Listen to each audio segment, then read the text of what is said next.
Auction time. Let's see if we can do this with the doors and windows open, since it gets way too hot in the van now that it's almost summertime. 3R01. This is a blade I made off camera.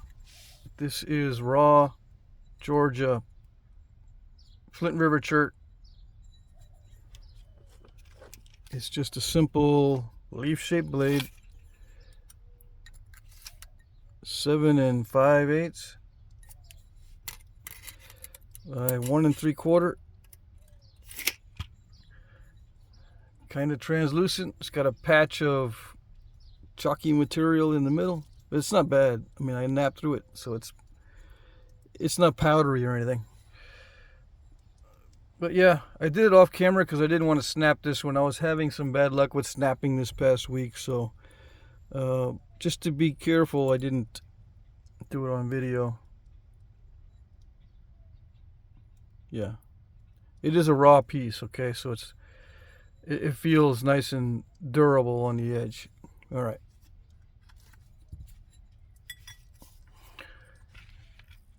$3R02. This is another piece I made off camera from something I did not think I'd be able to nap because it's a really tough piece. This is raw Texas Edwards Plateau chert. It's almost 7 inches by 2 1/8. Okay, this was very, very tough. However, it has unusual characteristics in that it doesn't step that badly, which is unusual for a tough chert. Okay, so I wish I had a bunch of this stuff. I've got some flakes of this, but I'm going to be napping it later. I might offer a box of these flakes. We'll see. Not in this auction, maybe the next one. Anyway, I've got to make sure that it actually does nap, and it wasn't just a coincidence that it was this piece that was easy to nap. Anyway, it's sharpened all the way around, just a simple leaf-shaped blade.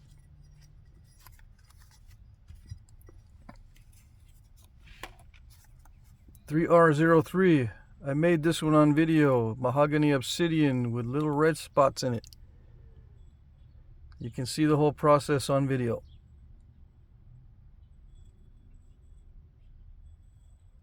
It's a triple flow, but it's got more than 3 colors, right? It does have some clear spots or not. Let me see. Well, you can see it on video. I'm not sure. I think there's clear spots. If there's clear spots, it makes it triple flow if it's got red, black, and clear. But it also has the deep red spots in it that you can't see with this light, unfortunately. Anyway, let's see what the dimensions are. 5 1/2 almost by 2 1/8. Okay.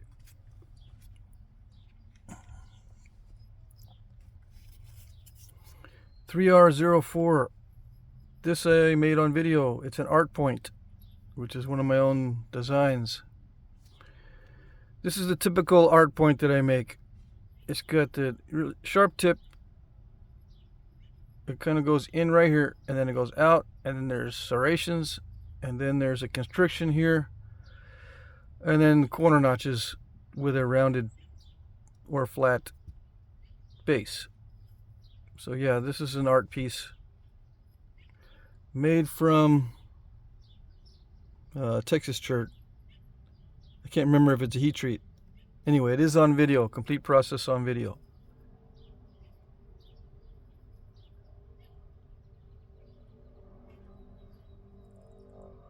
All right, it is semi-translucent. Okay.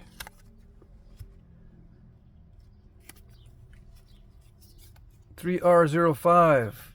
This one is made from the common opal. It was a gift. This stone was a gift. And it's all on video.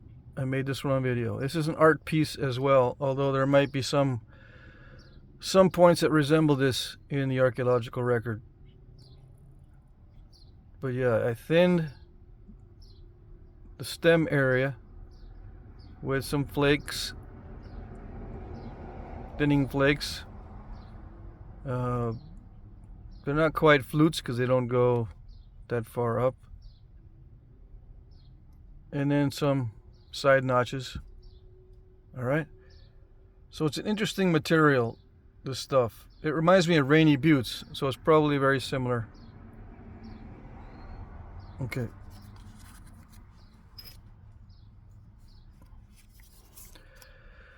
$3R06. This is an art piece I made last night.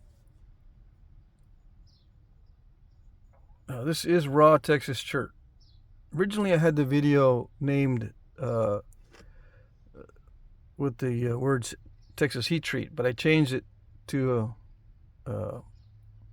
Texas cracked chert or something like that. Anyway, this started out as a piece of cracked, high quality raw Texas chert. Anyway, I tried sharpening this with a sequential flaking, although you can't really tell. I didn't push that hard on the edge to send in long flakes, because that would require me grinding the edge a lot. But you can see that I did do a sequential pass to sharpen it, which creates a slightly different kind of edge than I normally have on my points. Normally I have like a pretty crude, by comparison, a sawtooth edge. Let's see. See how this is like a sawtooth edge? This is stronger than a really thin edge. Okay, that's why I do it this way. If it's really, really thin, on obsidian especially, any ding you get will take a big bite out of it. So I sharpen obsidian like this with a sharp sawtooth edge, or most of my points that way. So if you ding it, you won't break off a big piece. This one is raw, so it's a little bit tougher and more durable, so it won't ding as easily. So I wasn't too afraid to put a thin edge on it. Okay, this one is suitable for a little dart point or arrow. Let's see, 3 1/8 by a little bit more than 1 1/4 inches. Let's see.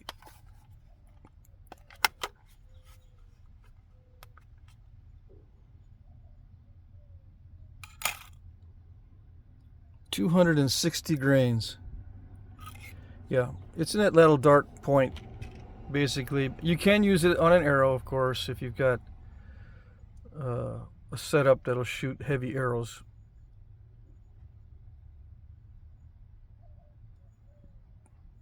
Okay.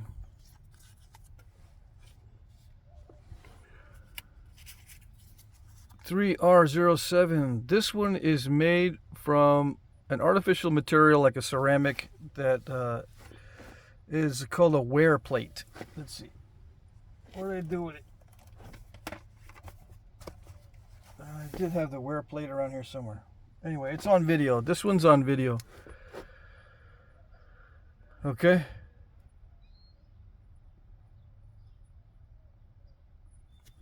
Let's see. I don't know if I weighed it. Yeah, I did weigh it in the video, but just, yeah, 594, 596, something like that. Almost 600 grains. It is a man-made ceramic, 3 3/4 by 1 5/8 inches. So this is pretty versatile. It could be a knife blade, a little dart point, or a spear point, handheld spear point, whatever, or just a display piece. It can be made into a pendant as well. These little ears on here will prevent any slippage if you wrap it for a pendant. You can wrap it around this way and then put your loop in there, twist it, you know what I'm saying, with wire, and it shouldn't pull out because it's, you know, it sticks out a little bit. The ears stick out a little bit, so if you wrap the wire around this way first, it won't pull out. Anyway, it's kind of heavy for a pendant, but just saying. All right.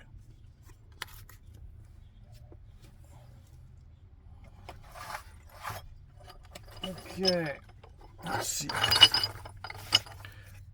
3R08. It's a box of Tennessee creek chert. heat treated to 600 degrees, and these are all bifaces, and there's one point in here, right?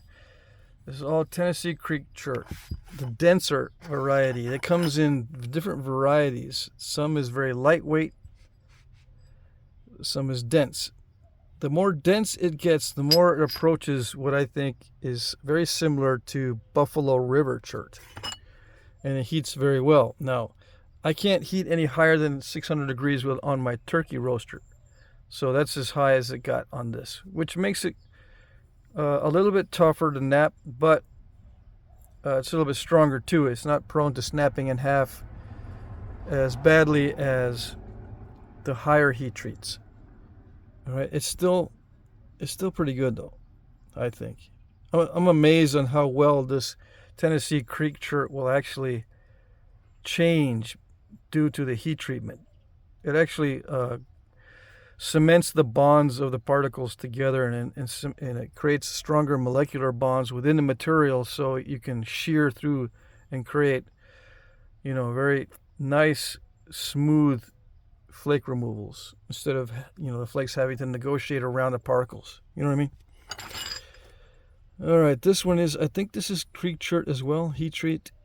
Although I can't remember where I got this. This might be just an odd piece that got thrown in the heat treat batch, but I'm pretty sure this is from Tennessee.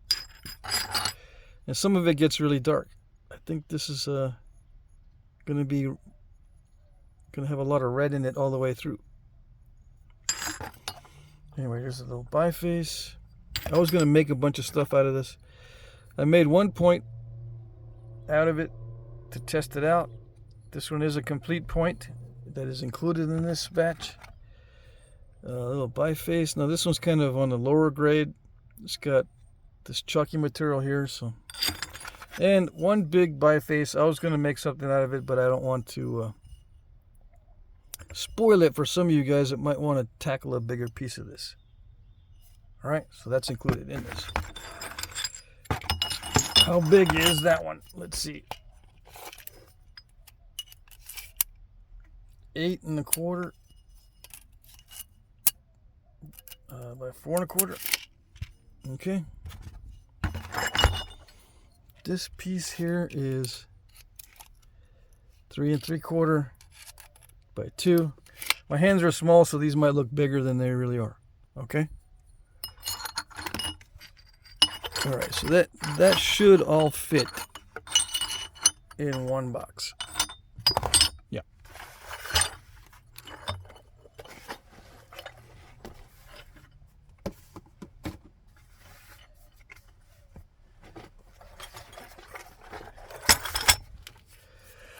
Oops. 3R09. This is a box of Tennessee Creek chert heat treat flakes.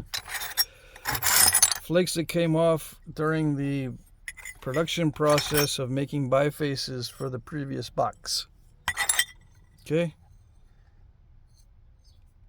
These are all heat treated to 600 degrees. They're still kind of rough and dry, but they nap. Much easier than the non-heat treat. Okay. So this will give you a chance to test it out if you're curious. Or if you like this stuff, if you've napped it before. I'm surprised that not many people take the time to heat treat this stuff. It may be because it doesn't gloss up unless you heat it up really, really hot, I guess.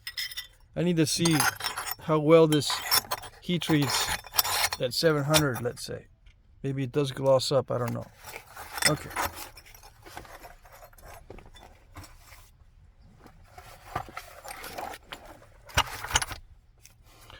$3R10. This is a box of Georgia Jasper of various sizes. Some of it is heat treat, but I can't remember, except for the stuff that turns colors, like this one is a heat treat. Okay. And I think, yeah, this one's a heat treat at 450. This is all Georgia Jasper. This one is not red all the way through. It's that yellowish color, very similar to this. It turns a golden yellowish almost translucent, or it is translucent a little bit. Yeah. But most of this is just regular Jasper. I think this one is a heat treat. I don't know. But it's a mix of either high quality or heat treat, or you can see sometimes it's going to be a mid-grade if it has little holes in it. But yeah, various sizes to experiment with. We got chunks, we got flat flakes, we got odd pieces, clunker type pieces that may be having an issue or two with them. Like this one's got a slight crack there, but I don't think it goes all the way through. All right, I'm giving you my best flakes that I have of this stuff. Okay. The rest of the stuff that I have is all clunky chunks until I start spalling the bigger pieces. I do have a couple more bigger pieces of this stuff. All right.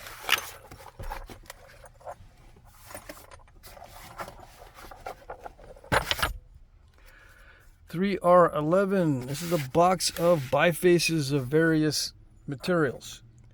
This is raw Texas chert, Central Texas. It comes from one source in Medina County. Heavy, dense. It's a mid-grade, I would say. It can be heat treated up to 600 degrees. It can handle it if you want. Now, this particular type, I'm trying to think here. The darker it is, the lower the heat. So it does have some dark spots, so I wouldn't go much more than 400. So I would say needs 400 degrees Fahrenheit if you want to heat treat it. It doesn't really need it right now. It can nap raw. If you want to heat treat it, it needs 400. I would stick to 400 on this if you want to heat treat it. If not, it'll nap raw. That's the way it is right now. All right. This one is Central Texas high quality heat treat. It's a Pedernales type chert. High grade stuff. Burlington heat treat. This was a gift, but I've got some more Burlington. I just bought a bunch, so I'm gonna nap that stuff instead of this one. This one's a high grade, okay, so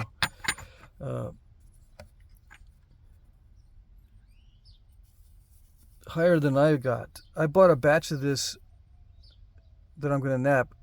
This is higher grade than the batch that I bought, so I'm gonna give it to you guys. Heat treat Burlington chert. Yeah, high grade Burlington. I was napping on this last night to see how it was. I took out a couple cracks. It shouldn't have any cracks in it. There was a couple cracks in the sides as I was napping it to check it out.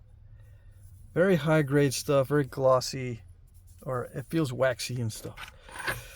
And this is just a regular piece of very clear, without holes or anything, Georgia Flint River butterscotch.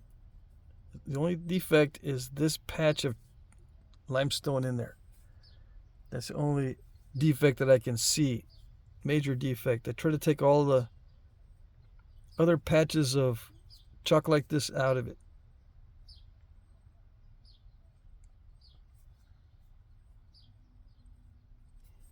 Yeah, and it's raw. Okay, you can heat treat that stuff. Let's say I'm gonna write a little note. If heat treat, I wouldn't go any higher than 350 degrees Fahrenheit max. Okay. 350 max, 325 better.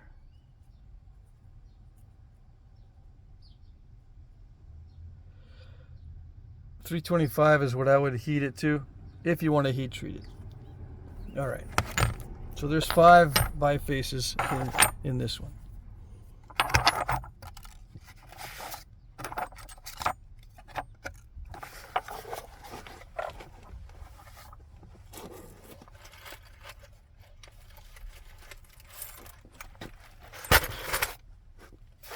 All right, last but not least, 3R12, 3R13, 2 boxes of Debitage flakes. They're very similar.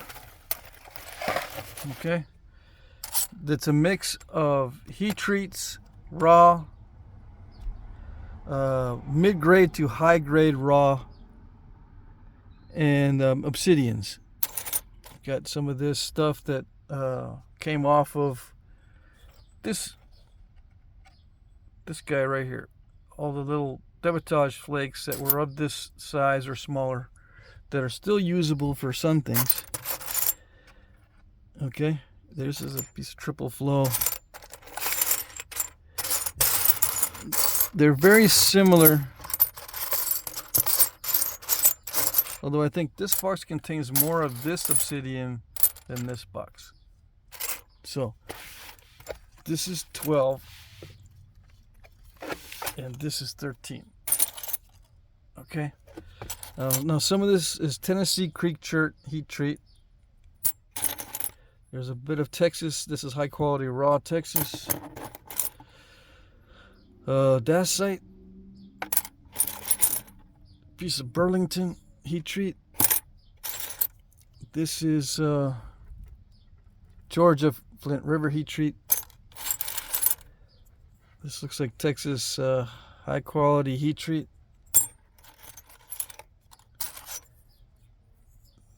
This is Texas. I think this might be high quality raw. It's hard to tell sometimes. Anyway, and this one here, Georgia. This is Georgia Flint River raw. This is Georgia Flint River heat treat. Okay, you can see how it changes.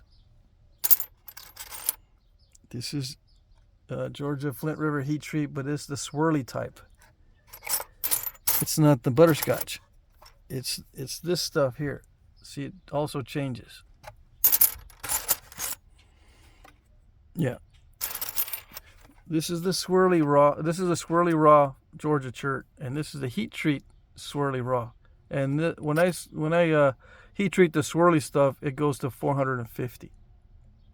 If I heat treat the butterscotch, it's like 350. Okay. So there you go. 2 boxes of, these are Debitage flakes. So some of them are going to be very small. They're going to be very thin. All right. So uses for this, other than making little bitty arrowheads, I've heard at least one person is making mosaics out of this stuff. They're breaking them up and making mosaics.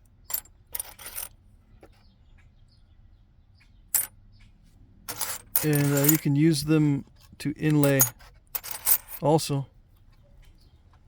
This is a piece of Georgia Jasper right there.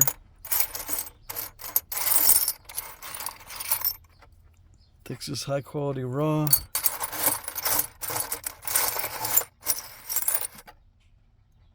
This one is I think that's a heat treat right under the cortex of an amoeba chert or something. I don't know. It's got an interesting little happy face or something on it. There you go. Anyway, there it is.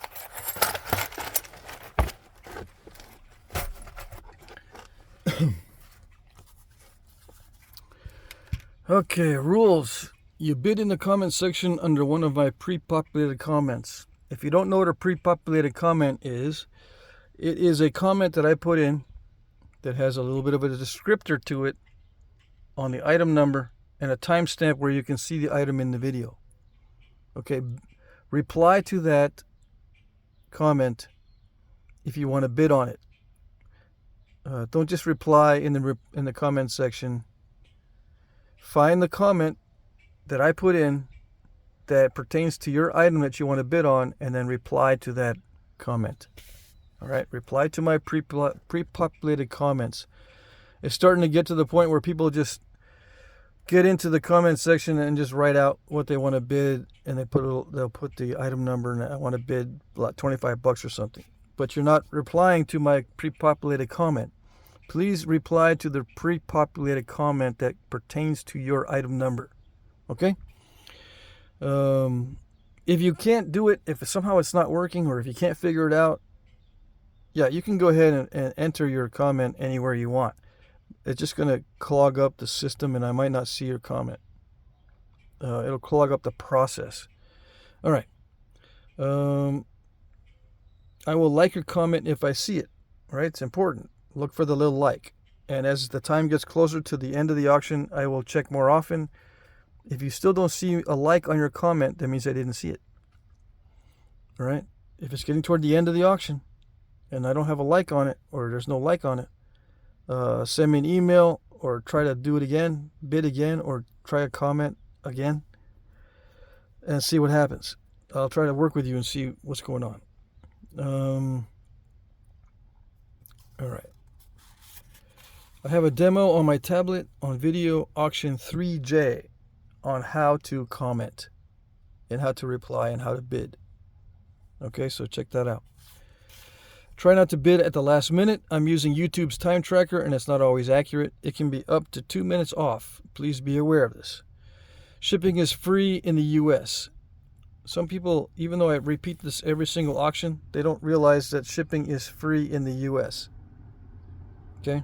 Shipping is free. If you win, I'm not going to charge you the shipping. I will pay the shipping. International shipping is not free, however. And I will discount it, but it will not be free. But international rates vary so often that some people get more of a discount than others, and so on. Because I just charge a flat fee. All right. I will add the following amounts to your winning bid if you're an international bidder. All right. So international is not free. It is free in the U.S. All right. International additions to the shipping. Okay. First class package, I'll add $20 to your winning bid. First class package can cost up to, I think it's up to $34. And sometimes it's only $21. It varies depending on country and the destination, how far in the boondocks you are. Okay? But I will add $20 for a first class package. This is lightweight stuff. Small priority flat rate box for the heavier stuff, I will add $20 for Canada and $30 for everywhere else. Medium priority flat rate box, I'll add $40 for Canada and $50 for everybody else. I will provide tracking numbers. I accept PayPal, Venmo, Cash App, check or money orders. I can also email you an electronic invoice that you can pay with a card. Okay. Winners will be announced starting at 9:01 p.m. Eastern Time, which means it's 8 p.m. Central, 7 Mountain, and 6 Pacific. So the auction closes at different times depending on your time zone. So if you're Central Time, the auction will end at 8. If you're Mountain Time, the auction ends at 7. And 6 if you're Pacific Time. All right? I'll start announcing at 9:01 p.m. Eastern Time, all right, which is 8:01 p.m. Central, which is my time here. I will reply to your winning bid with this cut and paste thing. If you've already done business with me, I already have your information. You don't have to pay attention to this. But if you're new, pay attention to this during the comments section and send me your email address, your YouTube name, so I know if it's different, so I know who you are, to jackcrafty2@gmail.com. Okay, so pay attention to the comment section. If you've already done this before, you already know the procedure. But if you're new, make sure you pay attention to the comment section, because there's no way for me to send you a message in YouTube to remind you. There's no private messages or PMs or DMs in YouTube. Okay? All right. There is a more complete description of the rules in the description box down below. If you have questions, please email me at jackcrafty2@gmail.com. Please look at my previous auctions to see how they work. If you are not able to reply or comment, you will not be able to bid. If you don't know how to reply or comment, please practice on another one of my videos. I will work with you via email if you're having issues with the comments or replies. All right. So it's Memorial Day. I hope you guys are having a good Memorial Day and a good weekend. Hope everything goes well on the auction. And if you have questions, like I said, a lot of new guys recently, so just email me. All right. And good luck.